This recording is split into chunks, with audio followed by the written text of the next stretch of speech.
Ku ssaawa nga 10 ez'olweggulo amawulire g'okugobwa kw'abadde akulira olukiiko lw'ekikugu mu KCCA gatandise okusaasaanira ku mutimbagano. Dorothy Kisaka n'omumyuka we Engineer David Luyimbazi n'abadde akulira ebyobulamu Dr. Daniel Okero okugobwa entabwe evudde ku njegera gw'ekiteeze abantu abawerako bwe babuutikula kasasiro mu nga balagajjalira omulimu gwabwe.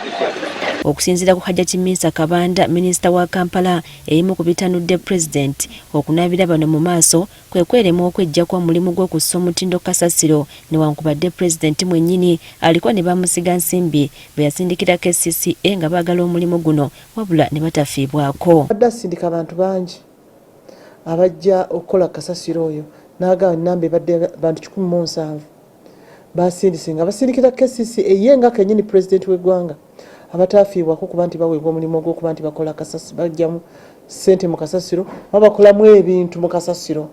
Twali bali tufunamu nga KCCA ate twali badde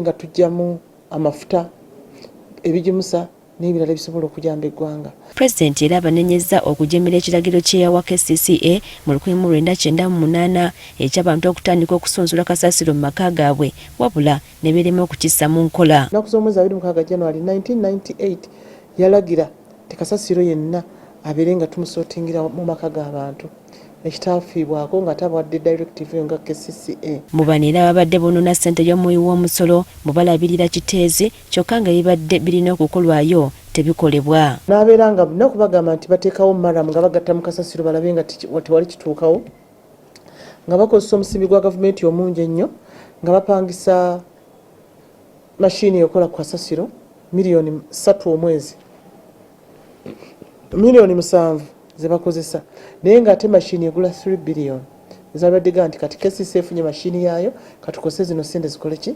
zituyambeko. Bongedde okunenyezebwa okwesulirayo ogwa Naggamba so nga kyali kyalangirirwa dda nti ekifo ky'ekiteezi kyajjula dda. Ekisookera ddala ng'agamba nti ekiteezi kyalagwa ddwa kirina okuba nga kivaawo nga tuyiwa kasasiro awalala ekitaakolebwako. Era n'agamba nti bagize nga bakyayongerawo bongezi bisasiro okuba nga birinnya okufuuka olusozi ebyatuuse n'okutta abantu. Kati President alagidde akakiiko akagaba emirimu mu KCCA kayite ka Public Service Commission okulanga emirimu mu kifo kyakulira KCCA ekibadde mu Kisaka eky'omumyuka we ko n'ekyakulira ebyobulamu bijjuzibwe mu myezi 3. Era minisita wa Kampala Minsa Kabanda alagiddwa okuwabula President ku bantu bagenda okugera nga bakola mu bifo bino obutayimiriza ntambuza ya mirimu mu kitongole okumala emyezi 3 nga banoonya bagenda okubiddamu ab'enkomeredde.